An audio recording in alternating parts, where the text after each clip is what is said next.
Hey, Vertigo Nation, welcome back to another episode. Thank you for joining me. If you are just finding the show, please hit that subscribe button. I'm sure the show it will not disappoint.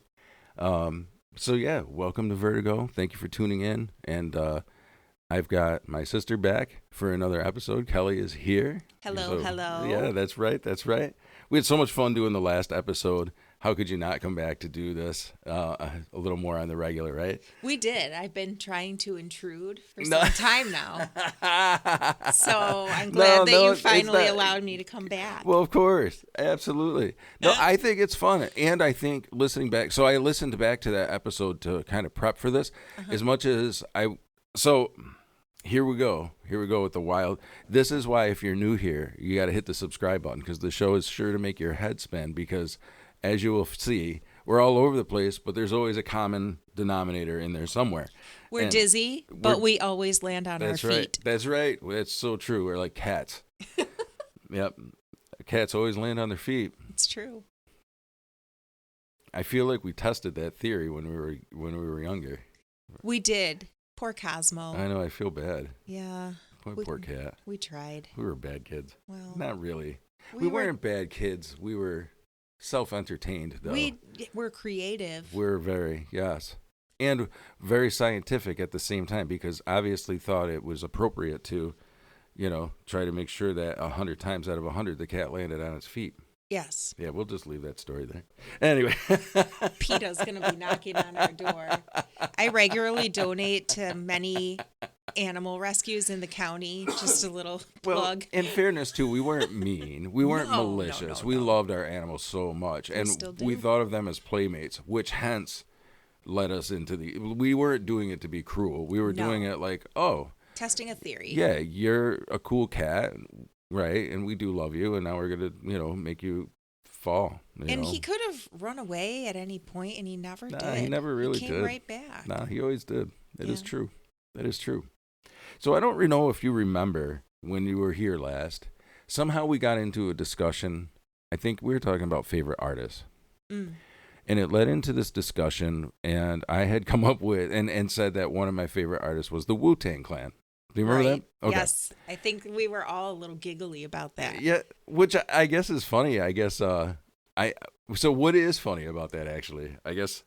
Well, I guess knowing you, you've always been more of a rock and roll genre. Yeah, that's true. At least in our younger years, and so it's just. Yeah. It's not that it's funny.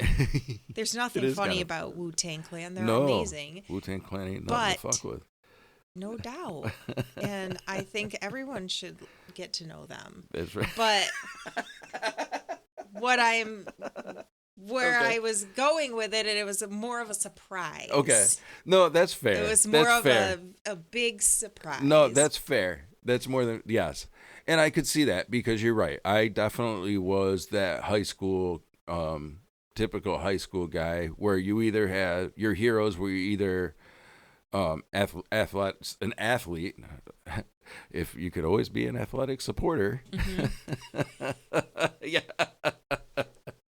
Anyway, moving on.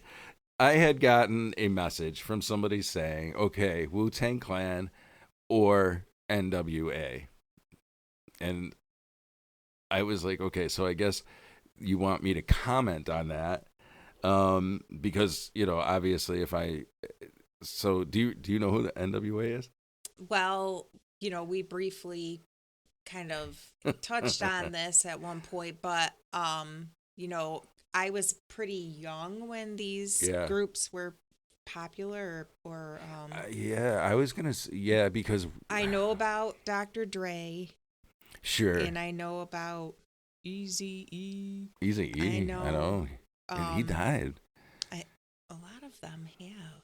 Yeah. It's sad. The surprising thing, I think, that with Eazy-E was he had died from AIDS. Aww. So he was one of the first artists. He was among the first artists that you had heard. Of course, you had Freddie Mercury, but we didn't know that until after he had passed. Right.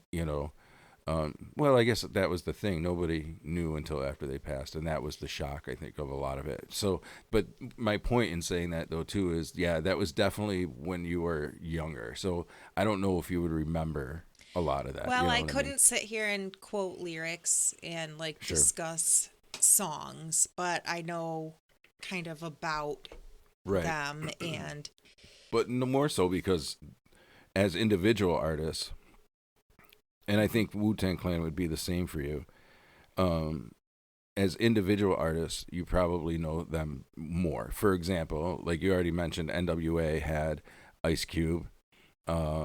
The members of NWA that I remember were Ice Cube, hmm MC Ren, Dr. Dre, Easy E, hmm and I can't remember. There was a fifth.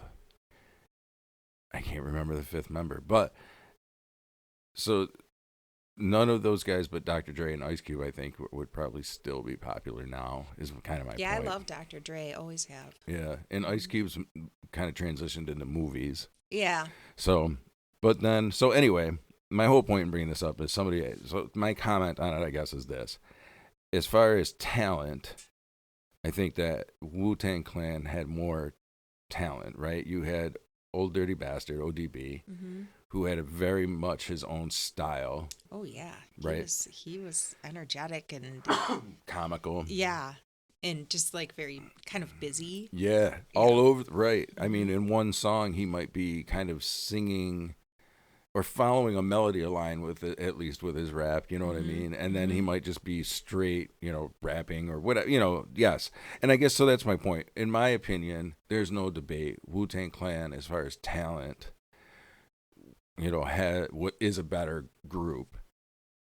NWA is more popular though. Mm, You know what I mean? They okay. had probably the more entertainment value, I guess. I don't know. I don't know what the proper Well, I feel like for that awesome listener that gave us a comment, shout out to you. right. And I would like to do some research. All I would like right. to really because I'm not refreshed on either. I Yeah. haven't listened to No, that's any of fair. that in a while. Well, I've Wu been on Tang. like this like So, funk kind of kick oh, lately. okay, yeah, but For that ties in. So, well, that would tie in definitely the Chronic. Dr. Dre was very much based on because that was the whole G Funk, yeah. Nate Dogg, right? Yeah, yeah. Um, Snoop Dogg. That was kind of the beginning of that. I Which love always Snoop. so, I've never but wanted to be Martha Stewart more. right?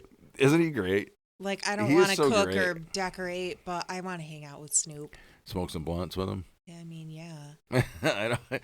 I don't. Yeah. Yeah. I don't think. I think that would be like trying to keep up with Willie Nelson. I just don't know that that's possible. Right? I I think mean, I think if just breathing in his exhaust would Yeah. probably be more than enough. I'd be like, thanks, I'm done. I'm done. I'm out. Yep. See ya. Give him a hug and Right. like, whoop, Yeah, okay. that's right. It's good for me. That's right. We're done. Cut it out. Oh my god. Yeah, so that was the tail end, I guess, of NWA. You know what I Okay. mean? Like so Yeah, that so that I was a pretty young yeah, kid. that's what I was gonna say because I mean you're 6 years younger than I am, and hmm so that's when it comes, especially I think with pop culture, like things change so quickly with pop culture, Yeah. and so 6 years might not seem like a lot of years in most, especially I think when you get to my age, like 6 years doesn't seem like much at all. Oh You know yeah, what I I mean, it mean? takes me that long to But clean out my closet. right, but the fact that in pop culture, movies, music changes so quickly, Mm-hmm. almost every other year, Mm-hmm. So, Well, especially now with the internet and social media, it's like things change, in minutes. oh, I know it. Yeah, it's crazy. And you know what? I think that has created a certain level of, I think, angst or anxiety within itself too. Mm-hmm. For example, I was driving home the other day, and so, I work in Fayetteville, so it's about a 55 minute drive. I've talked about that before. Mm-hmm. So it's a lengthy drive, and Yeah. so getting to work, you're fighting the morning construction, and on 41 and 81, there's construction going on both. Oh No yeah. matter what time I leave in the morning, it seems like I'm still pulling in the parking lot. Like, my shift starts at 9, so it's like 9:01, 9:02, and it's like doesn't matter what time I leave. You know what I Mm-hmm. mean? It's just a mess.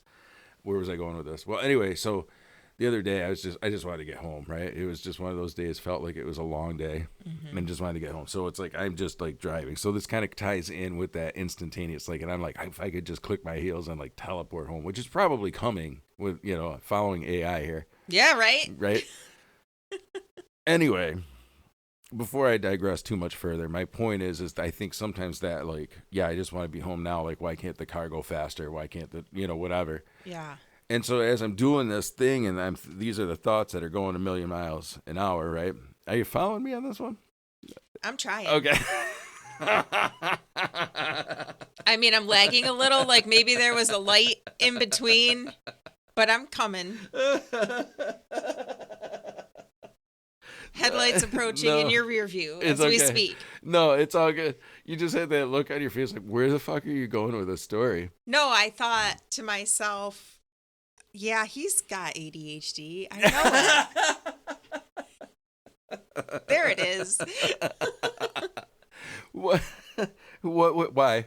Give me your prognosis here. Why is that? Why would you say that? Because a lot of us that are neurodivergent in that way, we feel like every single detail is extremely relevant and important, and the sequence of it is like something that we have to include to be able to organize the story for ourselves to then say it. It's like executive function and recall and frontal lobe stuff that like we don't access easily.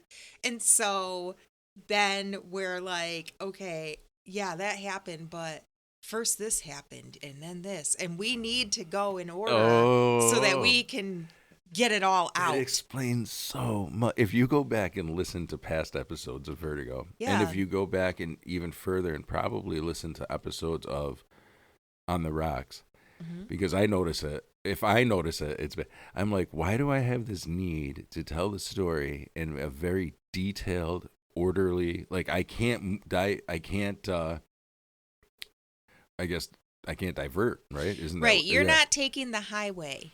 You need to take every bunny trail, all the side streets before you reach the destination, because otherwise something's missing, right? It doesn't make sense. And so to get it all out, it's got to be sequential. Well, the moral of my story was I was driving home and I wanted to get home and I was riding this dude's ass. Oh. Yeah, I mean, and I was getting fucking hot and just wanted to, like, I couldn't wait because construction, it was only one lane. And this what guy's... if it was like a grandma or a new driver? Wait, hold on. I know. But my mind doesn't think like that. My mind goes from like, all right, I'm ready to go home. I'm already anxious about the traffic and I'm already anxious about the road work. And now this dude in front of me wants to like ride his brakes. And it's like, dude, there are people coming onto the ramp and we're in a single lane right now. And these guys are not going to stop. Mm-hmm. And you're like, you could tell he was really nervous. So anyway, when I did end up passing him, it was an old dude. Mm-hmm. And he's just chilling the fuck out, hands on his, like he must, I don't know if he was listening to the Beach Boys or what he was going on with it, but he did, right. And I started to realize, like, I kind of want to be more like that guy. Like, just like, fuck, I'm going to get home, man. I'm going to get home. Yeah. When I get there. And if you go ahead, go around. Right, because all that upset, and you're only going to get to the exit 30 seconds before him. Right. Maybe. But my point in telling you the story... Is there a point? Yeah, there really was a point. The point in that long-winded, detailed story was the fact that I was going to say, look at this critical thinking that goes on. And I wanted to then say to you, is that, in fact, part of that whole ADHD thing? Mm. And I guess you're saying yes. I concur.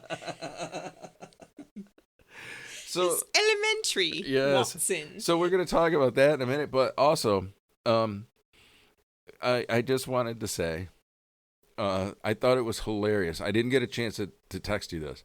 So you had texted me last week sometime, randomly singing this song, right? Asking me. Which I do to you all the time. Sorry. No. I love it, right?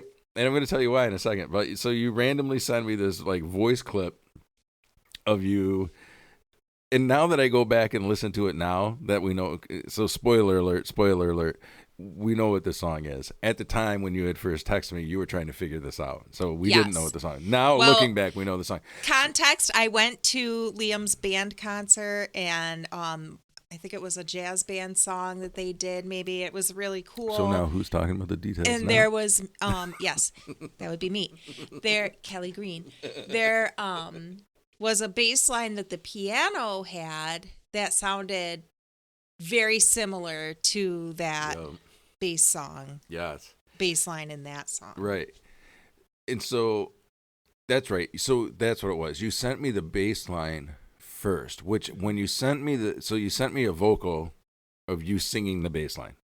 Right. Right. With the doot-doos. Yeah. Mm-hmm. And so now that we've figured out the song, I went back and listened to that, and I was like, that is the bass line. That is. So you did get it. But anyway, the song was Miss You, right, by the Rolling Stones that you were trying to figure out. Yes. But as soon as you sent me the second vocal clip and you sang, that part, do do do do do do do, right? Yeah. And then the bass. That's right. Yeah. So you had said, and as soon as you sent me the vocal line, I was like, oh, that's the Rolling Stones. So anyway, the part that I didn't get to tell you, now that we've got there. Yes. For both of us. Thank really. you for the sequencing. Yeah, it's for both of us. I'm trying to help you out too. I appreciate that. Yeah. So, all right, reel it in, bring it back, rewind, reset. Okay, here we go. So I I forgot. Is your head spinning? It is. Oh my gosh. Anyway, I had a similar experience. So in all of this, the running thread is ADHD. So I had got stuck on listening to the band Ghost for probably 2 weeks. I lost 2 weeks in my mind to just reading everything about the band Ghost, watching live concerts of Ghost, YouTubes of Ghost, whatever. So I was on because sometime in that time period, you sent me a text saying you were going to go see them live if you could find a show or something. Yeah, and I drove probably men nuts talking about Ghost this. Did you know that they do this? Did you know that they, whatever. So I went way off the lines, got into the web. It was bad. It was 2 weeks of. Yeah, that's a good run. Yeah, I'll never get those 2 weeks back. No, but you learned something. And it was probably super fun. So anyway, there is a line in a Ghost song. So it's gosh, I can't think of the name. Something on the Spitalfield or anyway. And all of a sudden there's this breakdown in the song. This string guitar thing. And it drove me nuts because I had heard it before. Mm-hmm. And so what I did is I took the Ghost track and I isolated that part and I sent it to my friend Dave, who also is a huge music dude and just has this crazy amount of trivia around music. And I sent it to him. He immediately texted me back, dude, that's from Whitesnake, Still of the Night. That do-do-do-do-do-do-do. Do-do-do-do-do-do-do-do-do-do. You know the part I'm talking about? Mm-hmm. Okay, yeah, that part. I'm like, that's right, man. That's in the Still of the Night. But Ghost uses it as a breakdown in one of their songs. And so it was driving me nuts. So anyway, my point is there's a lot of similarities. You're sending me vocal lines, but I'm also isolating tracks and sending them to Dave going, what the fuck is this? Because that's the stuff that keeps me up at night. Yeah. Literally. It'll be, a measure or two of a song, mm-hmm. and it may have lyrics or it may just be the melody or an instrumental part, and that's all I can get. And it's you can't really get on Google and be like, hey, Google, what's this bass line? Yeah. It's you can't. And Google's you're an asshole. Right. It's so true.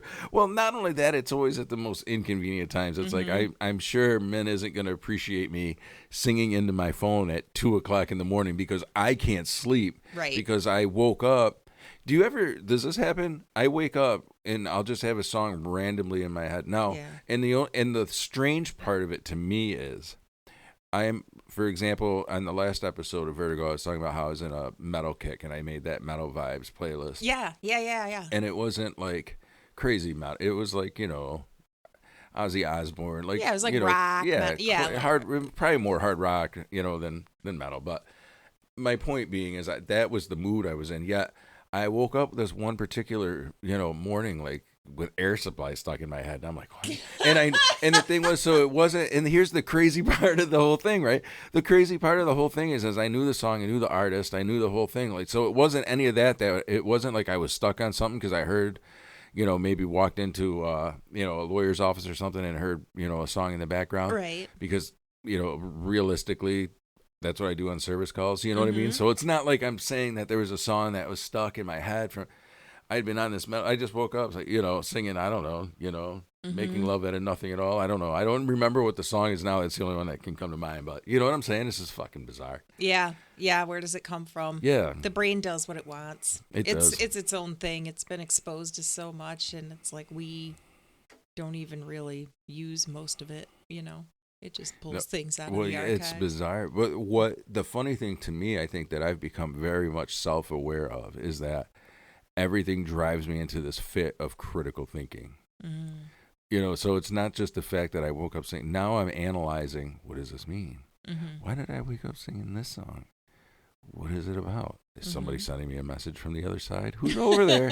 Hello? Who's over there? Hello? Like, dude, what's this song? I can't get it out of my head. And it's like, at least could you have me wake up singing something cool, like some fucking Zap or maybe Grateful Dead? Instead, I'm singing Air Supply. Like, what the fuck? It's like a Air bad Supply. night at karaoke. Yeah, jeez, man. No, I respect them for my buddy Sarah Beth. Shout out to Sarah Beth. She loves Air Supply, and she does a mean lip sync with a broom. And I'm without her permission, I don't want to get into too much more. Sure, but sure. she's quite the pretty Air good Supply. at that routine. Yeah. Yeah, I mean, I think everybody's got their moment. I certainly want to, think that I've had a few nights where I thought I was John Bon Jovi, just. Oh yeah. Yeah, you know what I mean? Who hasn't thought they were John Bon Jovi, I guess, Walking right? that street with that 6-string on your back. That's right, because I'm a cowboy, That's right. baby. No. And then that has you Not thinking, him. right? Not Kid Rock. Oh, see, that's funny. I thought of that connection too, but both, yeah. Because I'm a cowboy. Yeah. Yeah. No. Anyway, so this kind of is on point, ironically, to what the whole episode was. So when you and I were wrapping up the last episode, you and I got talking, and you had told me that you were diagnosed with ADHD. Yeah. And so that led, of course, my mind to going down this rabbit hole of just wanting to know everything about what that was, right?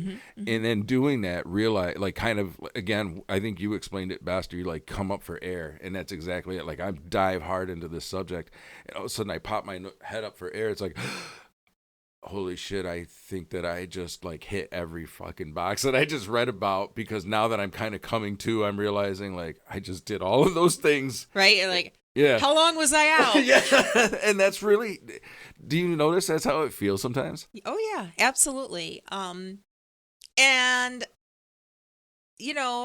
sometimes it can be difficult because and people probably see this a lot more with kids, students, right? Because transitioning is really hard, and it's not about the act of changing or like moving from one thing to another, but it's about having to break that focus. So if you're like really in something and you're trying to learn about disc golf, and that's going to be like the obsession right now. That was an obsession. Yeah. I haven't learned about that yet, but I might do that when I get home.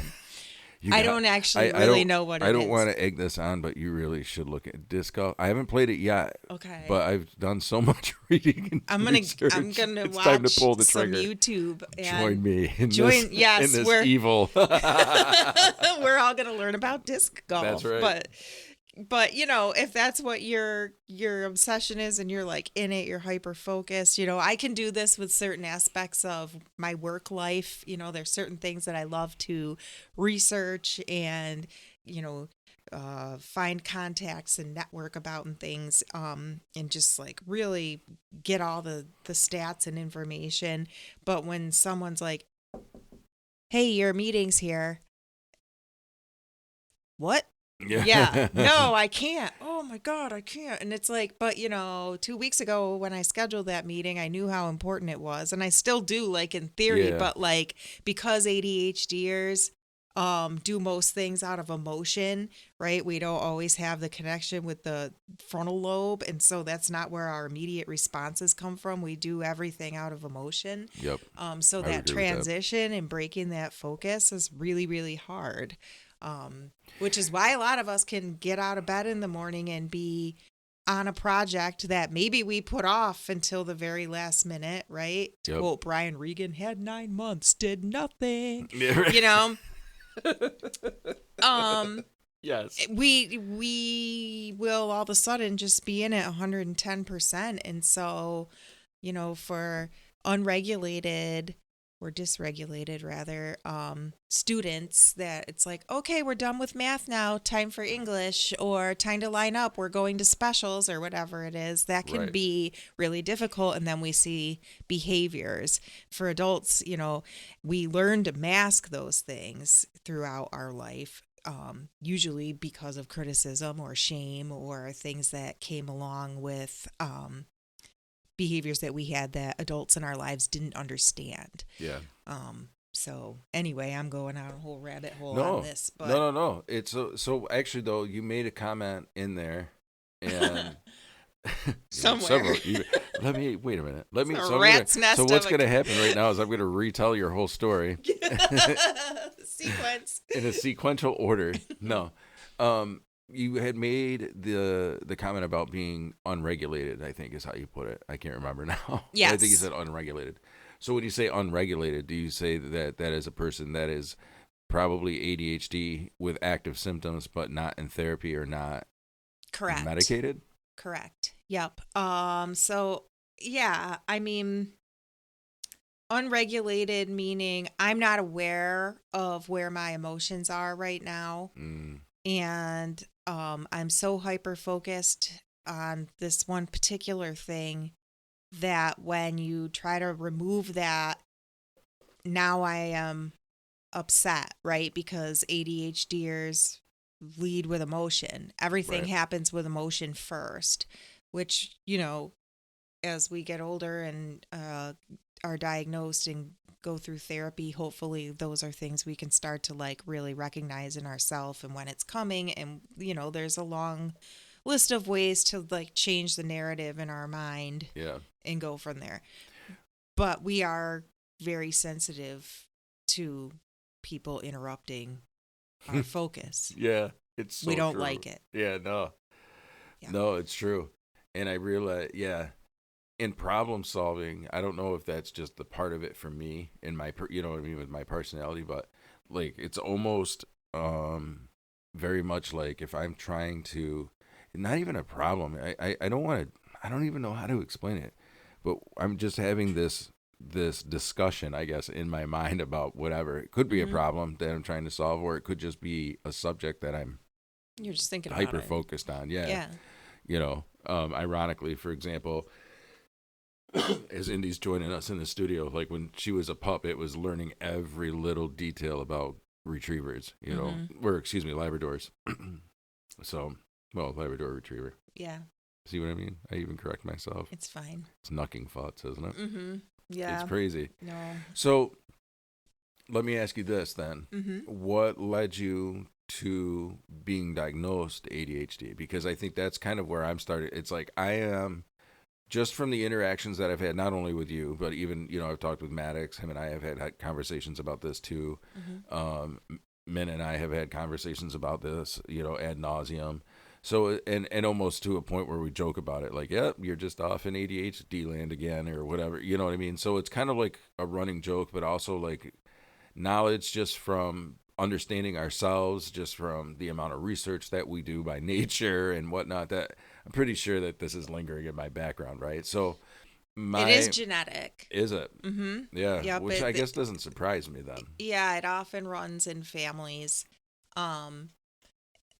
And of course, just a little clause. I'm not an expert, but I can just share like my experience. Of course, of course. So of course. I was diagnosed when I was 38, 39, something like that, just within the last few years. Okay. And I was on a very long journey of healing, right? Right. Like, coming out of the church, like we had talked about, and just things from my childhood and adolescence and different things that I've been through over time. And I never felt right, and I could never figure out what it is. I just always felt like something was wrong with me. Something is off, and it's why do I feel so down, or why do I get anxious, or some things just aren't right. And so I was like actively seeking and going to therapy, and I was constantly told I had depression and anxiety and on this medication, on that medication. But it never seemed to fix, right? It never did. Right. It was like, because I've experienced that too, is why I comment, Yeah. And like therapeutically, it still just felt like something wasn't quite hitting the mark. It wasn't clicking. So I kind of started doing my own research, because I was also having a lot of neurodivergent type symptoms, which I can look back even to when I was little and see like motor skills, right? And I had to go to PT and OT throughout earlier years of elementary school. And like to this day, like I still can't catch a ball. Or like Chris and I laugh because it's like, oh, hey, can you toss me the keys? And it's like, wait, no, I'll just come get them because I'm not going to catch them. Right. And it's like, I have issues with my eyes and stuff like that. So there's those things. And then everything that was going on the inside. And as I started to unpack shame and things that made me feel, insecure about myself, and then I started to realize like, well, who am I? So I'm like going on this whole journey, and as I'm doing that, I'm researching these things and what types of people are experiencing this, and a lot of it led to ADHD. And I thought, well, that's weird because I'm not hyper. I'm very Same.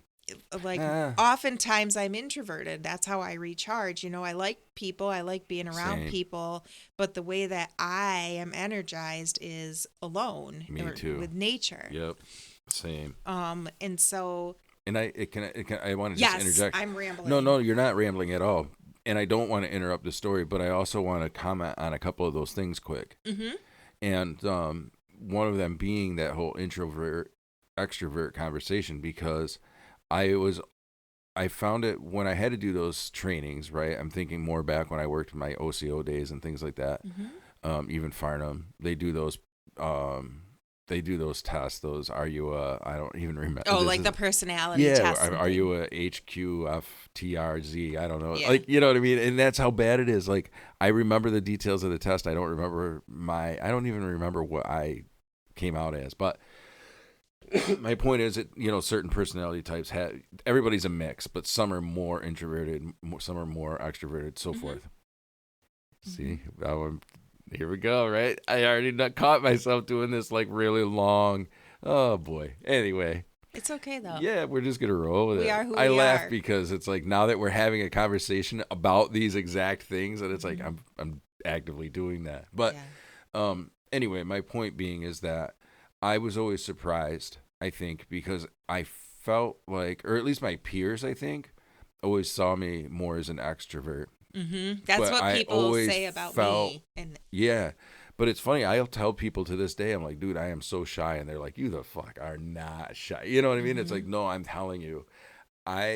People walk up to chat with me and I'm like, oh, shit.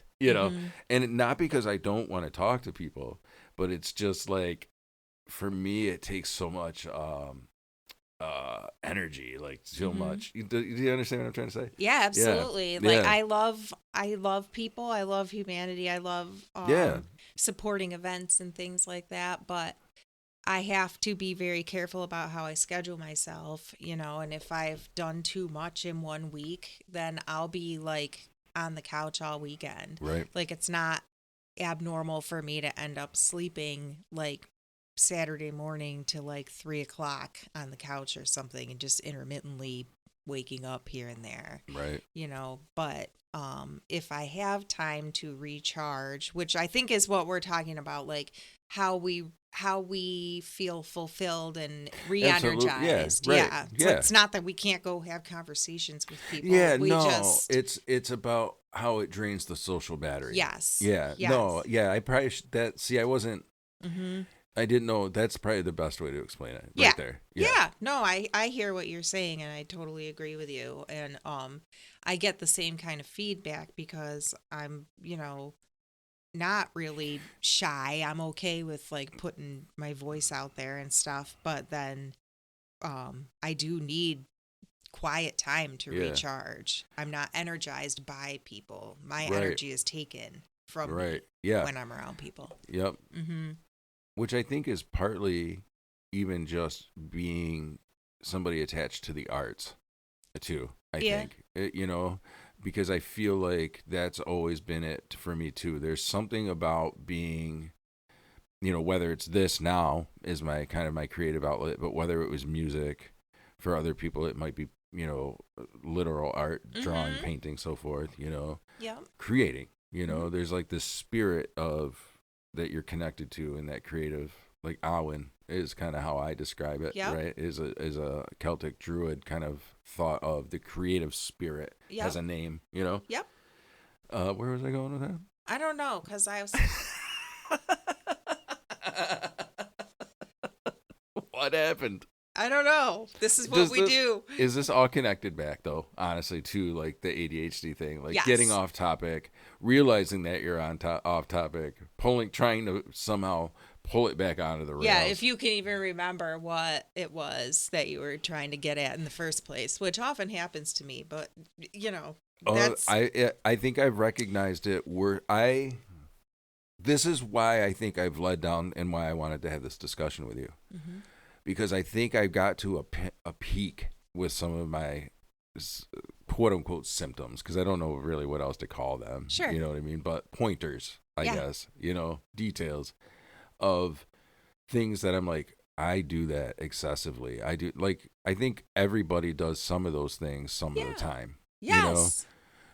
Yes. But I feel like for me, there are peaks. Like it's almost like the manic depressive, like where you got high highs and low lows, but in a different way, because for me it's like getting hyper focused on either a topic, a project, a story, a band, or what, there's it's just that hyper focus and having to learn and be able to spit out every detail about, what I mean? So instead of it being, but then what that leads to is exhaustion. So it's not real true depression. Like, no, because I've been diagnosed. Yeah, exactly. Yeah, but it's been diagnosed as depression for me, and it sounds like for you too, because that's where we were talking. See, I can get it.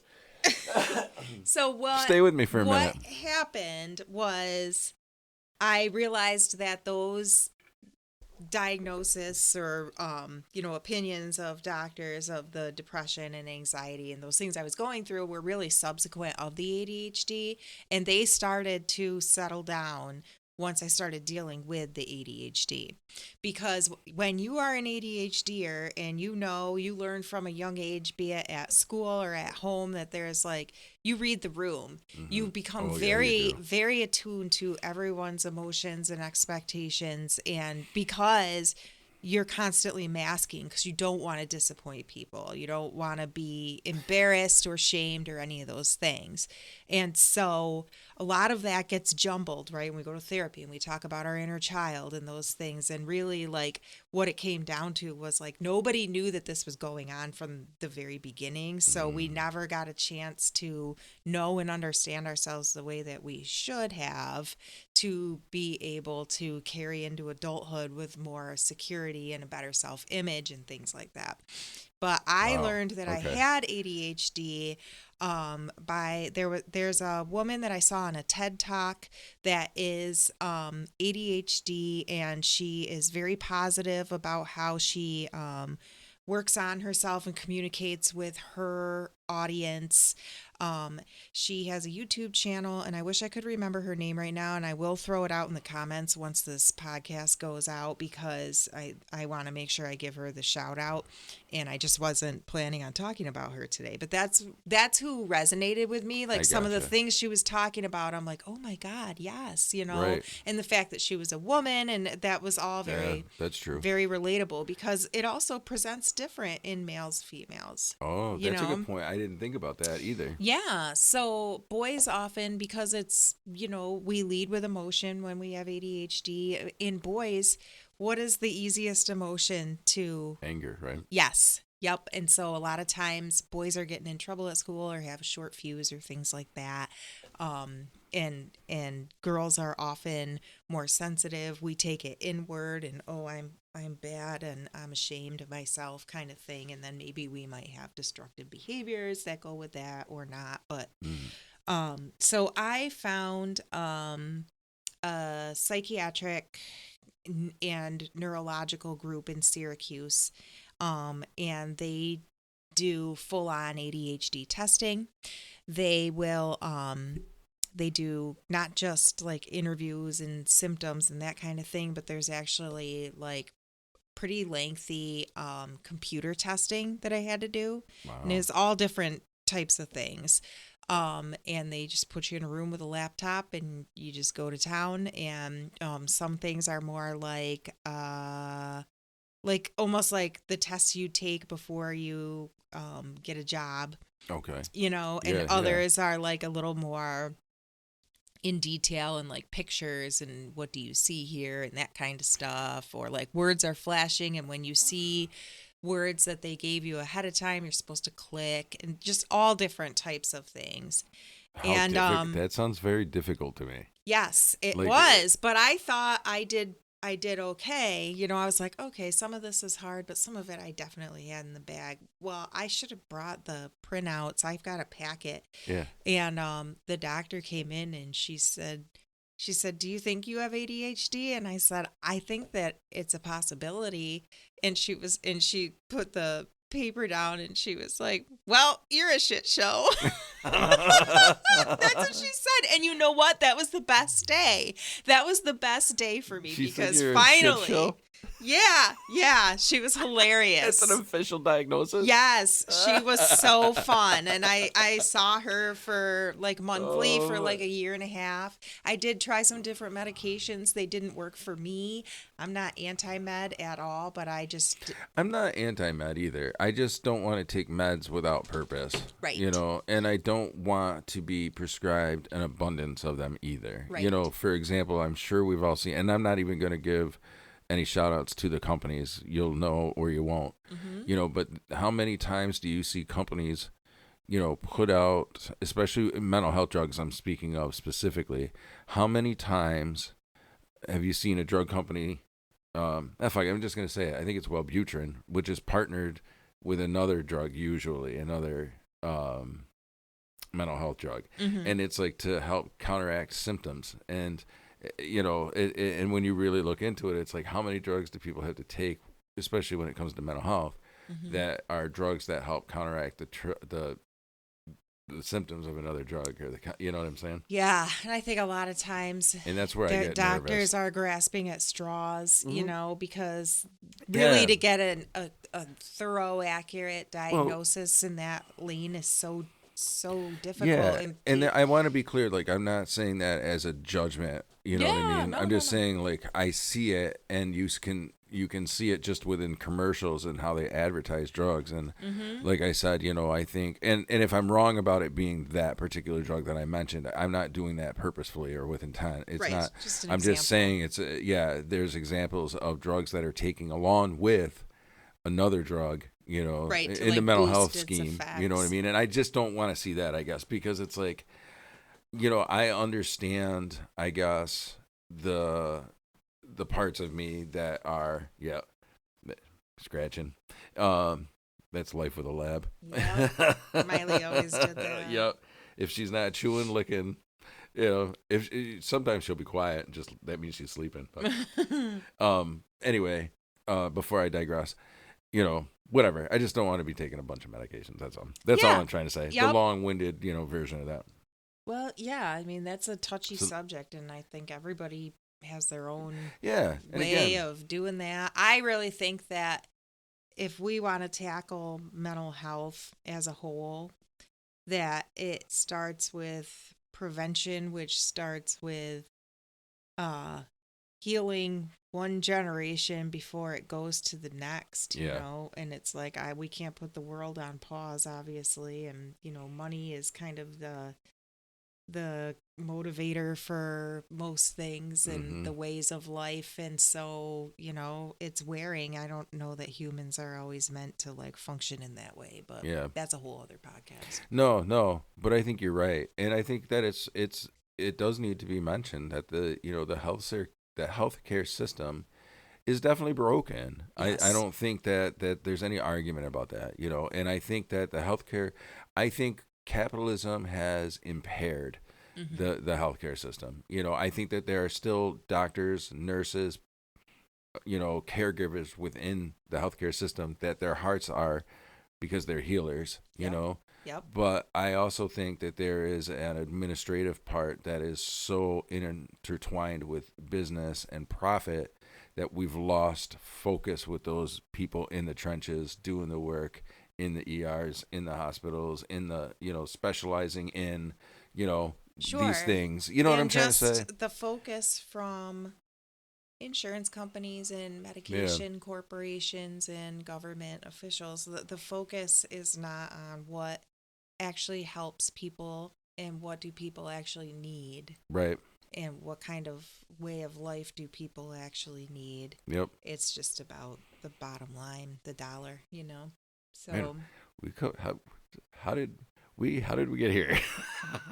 We've covered a lot. We went from. It's what we do. Yeah, man. We went from vertigo. ADHD. Will make your head spin. Yeah, there's medicine for that too. That's no joke. Have you ever had vertigo? Chris gets it. I have had it once when I was pregnant for Emma, and Yeah, I get it. I chronically. Mm-hmm. There's like chiropractic moves that loosen up like those crystals you get in your ears. Yeah. I don't know. There's a specific name for it. It's a couple of letters, I think. It's like different types of stretching. Yep. That are supposed to help, but and that's the thing I need to be better about. And matter of fact, we have a chiropractor that comes to the spa. So Dr. Kobe, shout out to Dr. Kobe. He comes to the spa, so I mean, there's no reason why I shouldn't be getting adjusted. It's just one of those things where it's like I don't know, time, man. Well, you're not here. You're riding some guy's ass trying to get to Fayetteville or whatever. Don't try to get home from Fayetteville. I don't ride anybody ass going to Fayetteville. Okay. Because I figure it's like I don't want to be in an accident on the way to work. That Yeah. That would really screw my whole day. Yeah, that'd be. I'd rather be on an accident on the way home. Oh my gosh! Don't get me home. Like that. No accidents. No, we're not. Right? No, cancel. We're not putting that out into the universe. No. I'm just saying. Whatever. Just Okay. My train of thought here. Yeah. Mm-hmm. Yeah. No, there's nothing that is universal about that message. That is just me speaking out my ass. Yes. There you go. I want to be frank. It makes me. Oh, is that what we're calling him, Frank? It makes me think of Ace Ventura. Do you have a mint? Yeah. Perhaps some Banaka. Oh my God. Jim Carrey, man. Yeah. I remember when those movies were such a hit. Oh my gosh. So not that we haven't been having fun this whole episode, but to get away from the ADHD thing just for a minute. Yeah. So we did favorite artists last time. Let's do favorite movies this time. So let's close out. Can we do it like within a genre? Because I can't just pick one. Well, no. No, it doesn't have to. You could, yes, if you want to do like my favorite rom-com is, my favorite horror movie is, my favorite action movie is, you can do that. Okay. Or you could even just say my top 5 favorite movies and not even have to put them in a genre. Just say my top 5. You want to do that? What's your top 5 favorite movies? Okay. Movies that you could watch over and over and over again. Yeah. The majority of them are probably comedies. All right. How about like I say one, you say one? Okay, we You can wanna do that too. We can Rochambeau back and forth. Go ahead. Okay. Just Go With It, starring Adam Sandler and Jennifer Aniston. Freaking hilarious. I've never seen that. What? Oh my god! You have to watch it. You know what's funny is I am not a huge comedy guy. Just this one you'll now like. This is bizarre though. All right, so this is gonna, of course, lead into this whole side conversation, but I'm acknowledging that. So that means we have a free pass to do it. Okay. No, I love the irony is I love stand-up comedy. Mm-hmm. I love stand-up comedy, and will watch almost any good stand-up comic. You know, like I love going to comedy shows. They don't. I guess what I'm saying is they don't have to be superstars. Like, right, if they're funny, they're funny. Larry the Cable Guy or whatever. You know what I mean? Exactly. Yeah. And so it's funny, but for that genre of movies though, I have a hard time with it. Yeah. There's very few comedy movies. We'll see when I get to my top 5, but yeah, I think there's very few comedy movies. So yeah, I've never seen it. So I can name like a couple of Adam Sandler movies. Yeah. And I haven't even seen any of his newest ones. This one is so good. Just watch it. Okay. That little plug there, but it's so good. All right, so now I have to do one, huh? Yeah. All right, one of yours. Oh shit.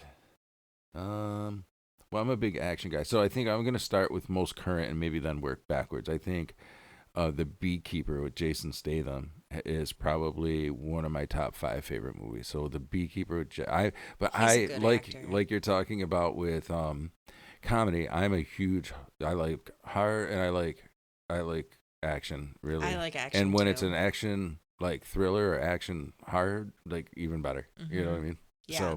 So yeah, Jason Statham, The Beekeeper. Have you seen it? No. It's actually really good. I don't think I've seen that. Liam is a Jason Statham fan, so I will have to ask him if I've seen The that Beekeeper, one. Which is going to lead me to my second. So I'm just going to say my second movie, then I'll volley back to you. Okay. Okay. All right. So my second movie, which ironically the sequel is just out now, but The Accountant.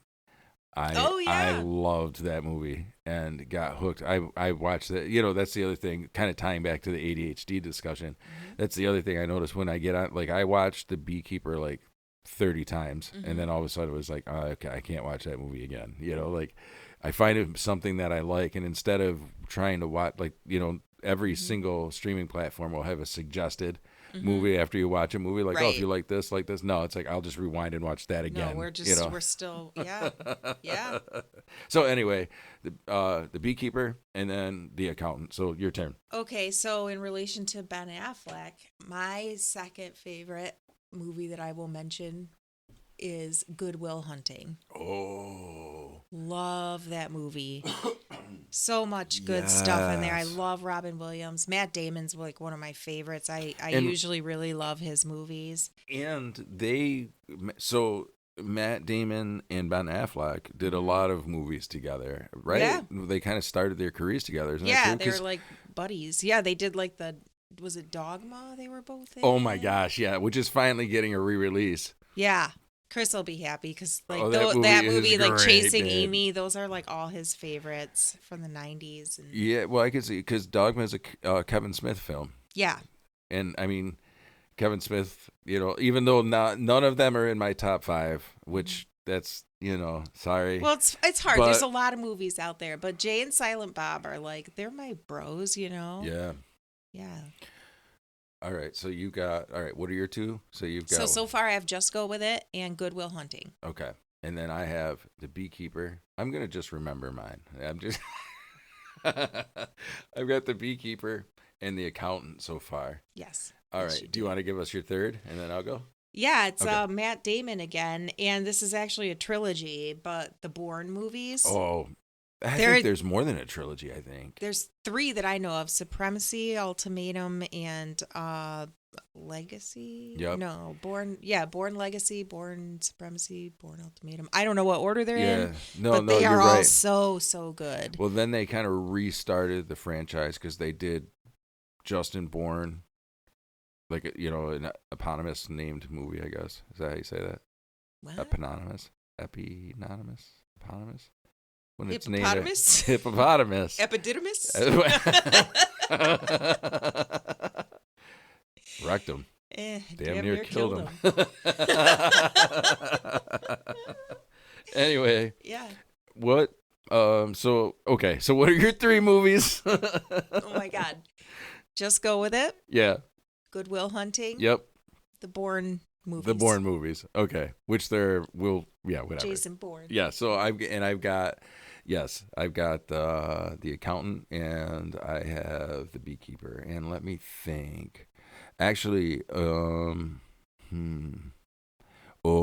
okay. And of course, the name of the movie just completely went out of my head. But, it's like that. It's the Terrifier movies. The Terrifier movies with the new slasher film that has come out. The Damien Leone movies. Okay. So there's Terrifier 1, 2, and 3, but there's also like All Hallows Eve, and there's some like offshoots in there. But yeah, the Terrifier series. Right from jump, I saw it before there was any hype about it. I had found it, because I love, especially me on Halloween. I usually have a horror marathon where I just watch all these, horror movies, and so that's how I first caught Terrifier, and I just fell in love with the franchise because I do. I have a guilty pleasure of loving those old '80s slasher flicks, man. Freddy Krueger, Nightmare on Elm Street, Friday the 13th. Scream even coming into the night, the Wes Craven. Yeah.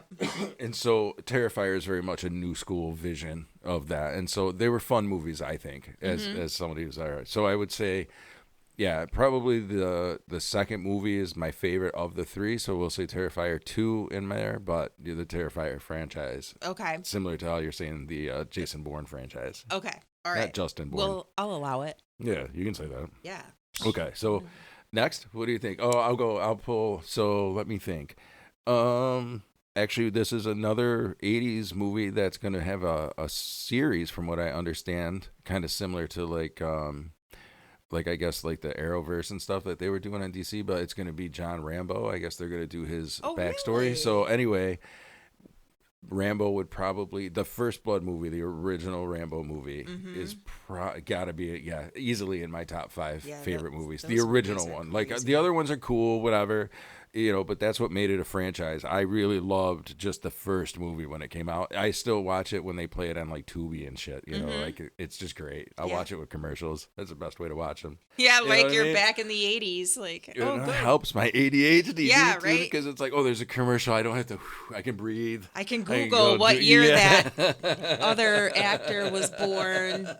Yeah, right. See who their parents are. Yeah, right. I need Wikipedia. Yeah, that's right. Yeah. Yeah, it's like I get lost if I don't have Wikipedia. I do. I keep my phone out when I watch movies and shows because now I want to know everything that person was in. Yep. Ever.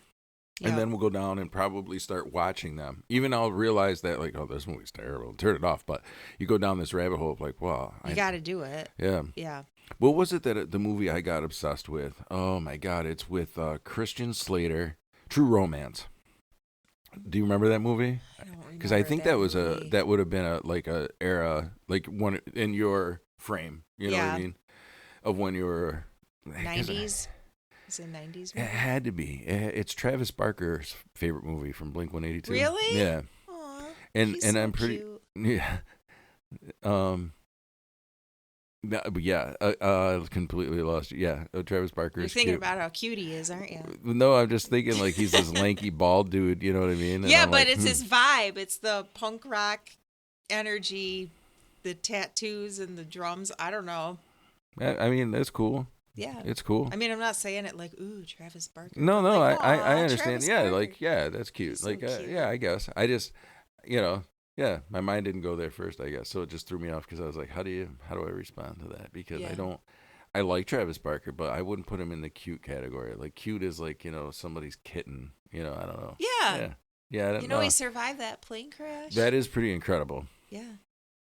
Yep. So, but we're not talking about music. We're talking about movies. Oh, shoot. Yeah. Was he in a movie? He was in a reality show long ago when he was married to that model chick. Remember? On MTV. Shanna. Yeah. Shanna Moakley. Yeah, I remember that. Yep. Back in the day. With the Osbournes. Remember that whole shit show? Oh, yeah. Sharon! Yeah, I don't... Yeah. It's like, No offense, Ozzy. You No. are so cool. Yeah. There's no one like you, but still. No, You he's talk an weird. original. But yeah. Well, he was lit 3/4 of the show. We find out way later in life. But okay, so yeah, we're gonna close out. So I'm just gonna name all 5 movies at this point. All right, Okay, go. here we go. Because we'll Okay. never. So here's the thing. All right, my top 5 favorite movies. I'm just gonna spit it out. So Beekeeper is in there for New School. I talked about First Blood, the first Rambo movie. The Terrifier series, specifically Terrifier 2. The Accountant, I brought up, so I only need one more.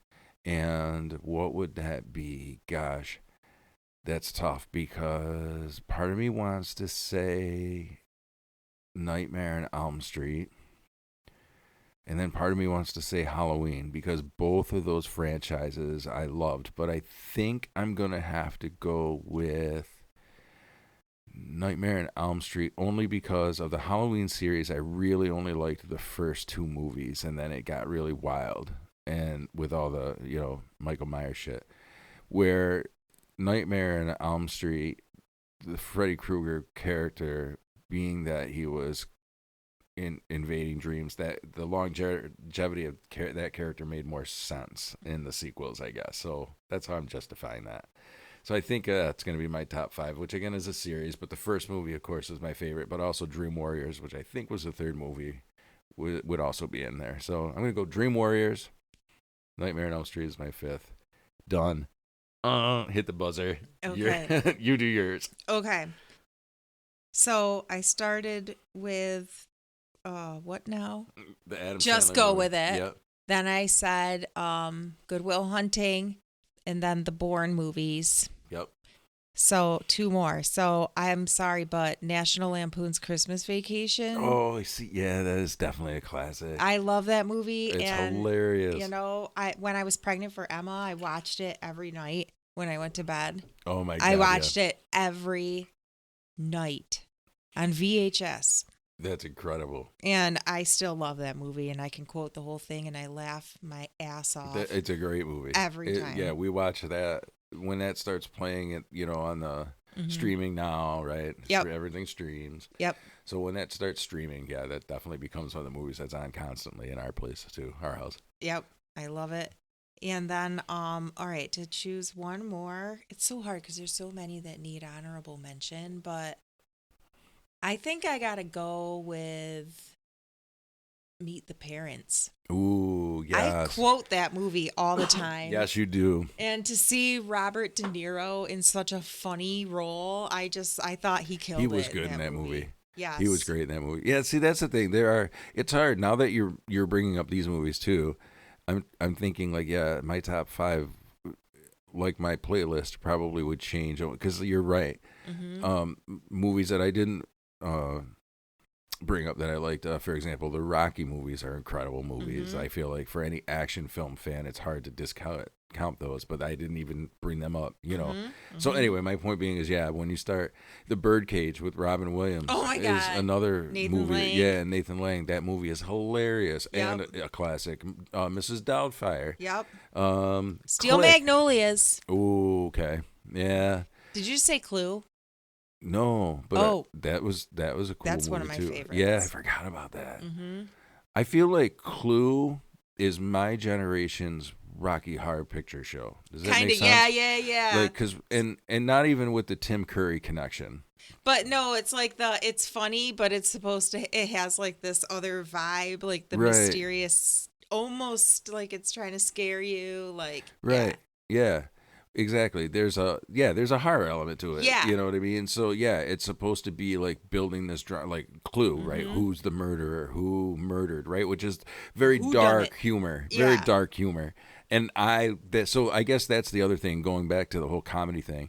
That's the other thing about it, I think. Like most comedy films are like either satire or just like really over the top kind of humor, whether it be, I don't know, over sexualization, for example, or what. And not that I'm opposed to those kind of dirty jokes, Right. you know what I mean? Right. And my humor is more dark humor. Yeah. My humor is more like Hellboy, Gotcha. You know what I'm trying to say? Yeah. So, and I find that there are more stand-up comics that have that vibe than there are movie comics.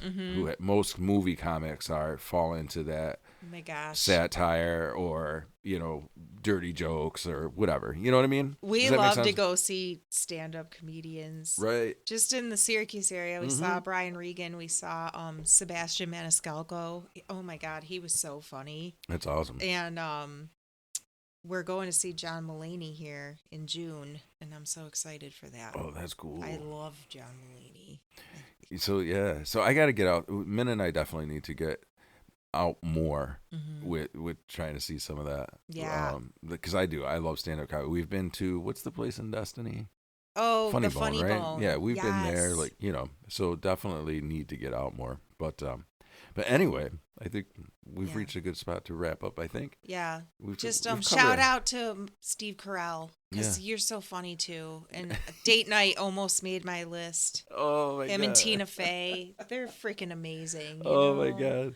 Yeah, you're right. And okay, so we said we were going to end. Hang with us for another couple minutes. We're not done yet. Right.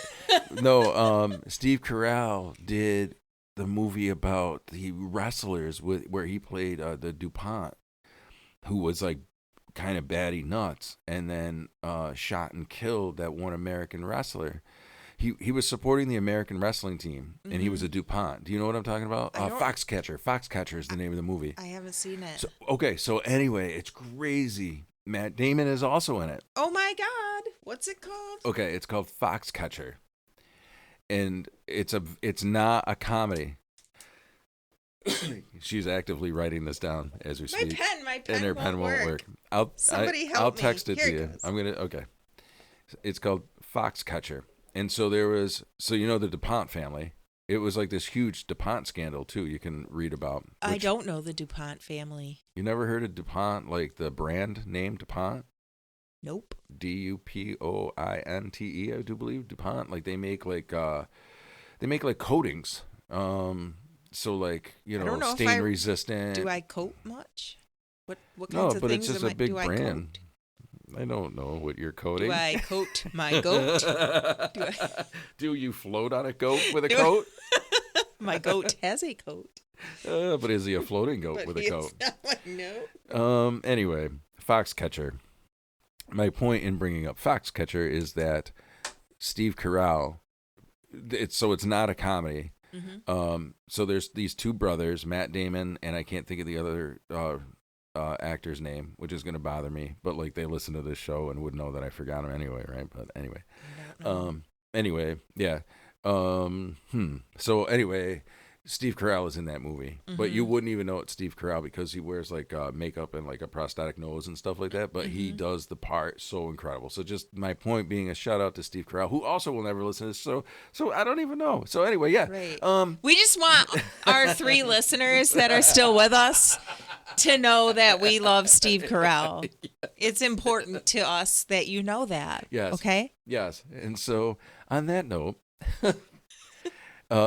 I do want you to come back more regularly, so we will make sure that we schedule time because I do think that these episodes help somebody somewhere. Maybe. No, I don't know. No, I think they're fun conversations to have. And I think that, in all truthfulness, I think that it really does. It has helped me in the sense of starting to understand how, at least emotionally and intellectually, although I'm not saying I'm an intellectual, I'm just saying how my mind works. We're going to end it there before I... That sounds like any closing thoughts? A whole thing. No, just it's been real, man. I love coming on. Thanks for having me. No, yeah, and we will. We'll have to make sure that we do this a little bit more regularly, and I appreciate you making the drive out here. But yeah, so with that, Vertigo listeners, thank you for hanging with us. Thank you, Kelly, for being here. And like I said, if you like what you hear and you have not yet subscribed, what are you waiting for? Hit the subscribe button. That was a mouthful, but hit the subscribe button. Make sure that you're joining us. I do try to, and I guess I don't try. I do. I actually release episodes weekly, and so there's plenty of content for you to dive into and listen to. And again, thank you so much, and hope this episode made your head spin, Vertigo Nation.